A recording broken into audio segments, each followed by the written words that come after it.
अज़ीज़ान ग़रामी अस्सलाम वालेकुम रहमतुल्लाहि व बरकातहू। आप हज़रात आगे की वीडियो में हज़रत यूसुफ़ अलैहिस्सलाम का मिस्र में आना और जुलेखा से मुलाकात, ख़रीदार का बयान सुना।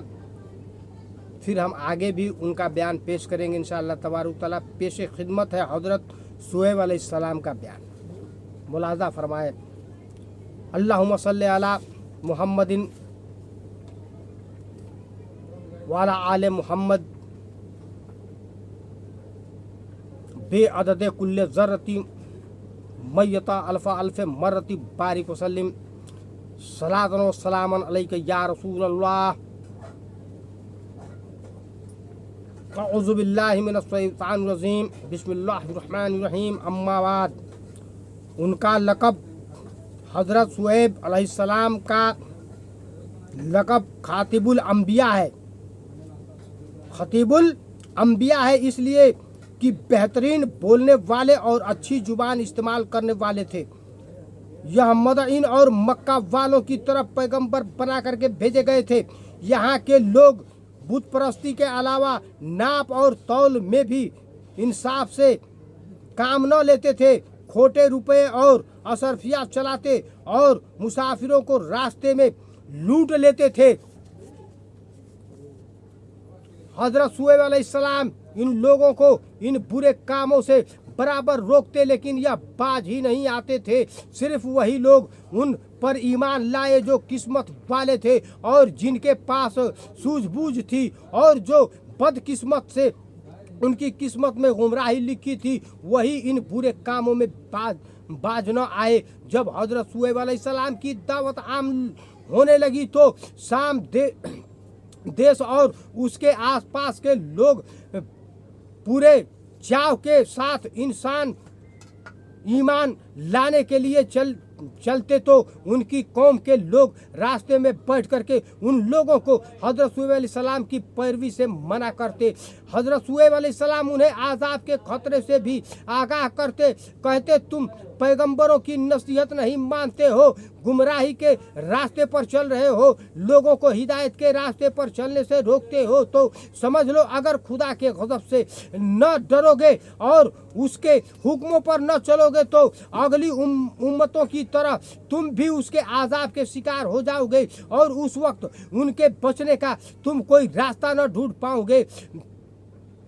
कौम ने जवाब दिया कि तुम क्या कहते हो, हमारी समझ में कुछ नहीं आता। हमारे पास तो माल और असबाब है, अब वह तो हमारी मिल्कियत है, उसमें कमी बेसी हमारी कोशिश के न करने से होती है, फिर तुम इस पर एतराज़ क्यों करते हो। इसी तरह से बुत परस्ती हमारे बुजुर्गों का तरीका रहा है, उसे हम कैसे छोड़ दें। खूब समझ लो, हम और हमारी कौम के लोग तुम्हारी बात न मानेंगे, न तुम्हारे फरमाबरदार बनेंगे। रहे यह लोग जो तुम पर ईमान लाए हैं, यह तो ना समझ पागल हैं। यह अगर समझ बूझ से काम न लेंगे तो हम उनको मुल्क से निकाल देंगे। यहाँ ये तुम्हारे साथ रिश्तेदारी होने की वजह से यह रियायत करते हैं कि तुमसे कुछ बोलते नहीं, वरना तुम्हें तो ऐसी सज़ा देते कि तुम हमेशा उसे याद करते। हज़रत शुएब अलैहिस्सलाम ने फरमाया कि जिन लोगों के अल्लाह ताला ने कुफ्र से नजात दी, ईमान की दौलत से नवाजा, वह फिर सीधी राह पर पा करके गुमराही में न पड़ेंगे।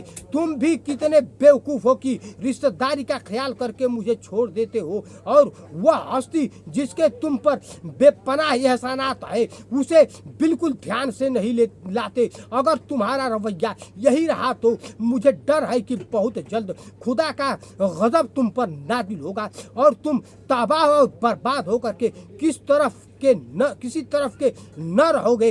खुलासा यह है कि उस कौम में जब गुमराही बहुत बढ़ गई तो उन्होंने हज़रत शुएब से अज़ाब जल्द लाने की मांग शुरू कर दी।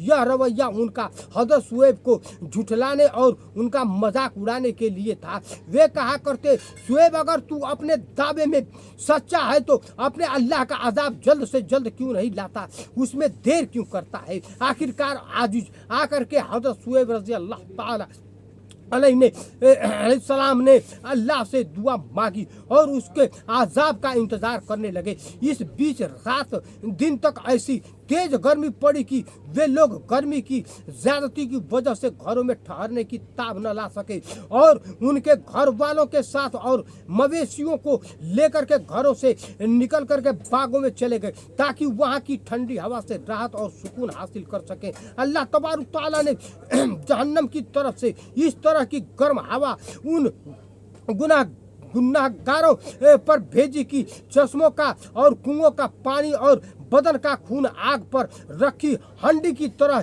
जोश मारने लगा। चुनांचे इस बीच एक काले बादल ने उस जमीन पर साया डाला। वे लोग इस साये में गए कि ठंडक मिलेगी। जब उस सब ने इस साए के तले पनाह ली तो एक आग उस बादल से उतरी जिसमें बूढ़े जवान कमजोर मजबूत और बच्चे जल करके राख हो गए। अल्लाहू अकबर, अल्लाहू अकबर। जो शहर में बाकी रह गए थे हजरत जिब्राइल के नारे के सदमे से जहन्नम के ईंधन बने। इस तरह से दुनिया उनकी बुराइयों से पाक हो गई। हजरत शुएब रज़ी सलातो सलाम को अपने तमाम मुस्लिम साथियों के साथ सुख और चैन के साथ जिंदगी गुजारने का मौका मिला। अल्लाह तबारक तआला का हुक्म नाजिल हुआ कि हजरत शुएब अपने साथियों के साथ मदीन ही में रहें और आसपास के लोगों को सही रास्ते पर लाने की कोशिश करें। उस वक्त तक हजरत मूसा अलैहिस्सलाम उनकी खिदमत में पहुंच जाएंगे इंशाअल्लाह तबारक तआला। फिर हजरत मूसा अलैहिस्सलाम के तशरीफ ले जाने के 7 वर्ष कई महीने और जिंदा रहे। फिर आखिरत की मंजिल तय करने लगे। इंशाअल्लाह तबारक तआला बयान करेंगे हजरत मूसा और हारून अलैहिस्सलाम का बयान। मिलते हैं फिर एक नई बयान जिसका नाम होगा हजरत मूसा और हारून अलैहिस्सलाम। बयान को सुनते जाइए और दिल को सुकून पाते जाइए। ठंडी ठंडी जन्नत का लुत्फ लेते जाइए।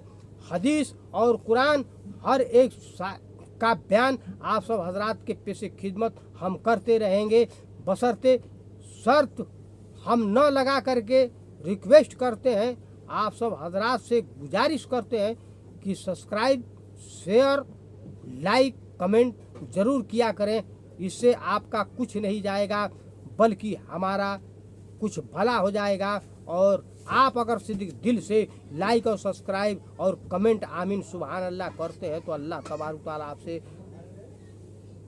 खुश जरूर होगा इंशाअल्लाह तबारक तआला। वखरुदवाना अल्हम्दुलिल्लाहि व रब्बिल आलमीन।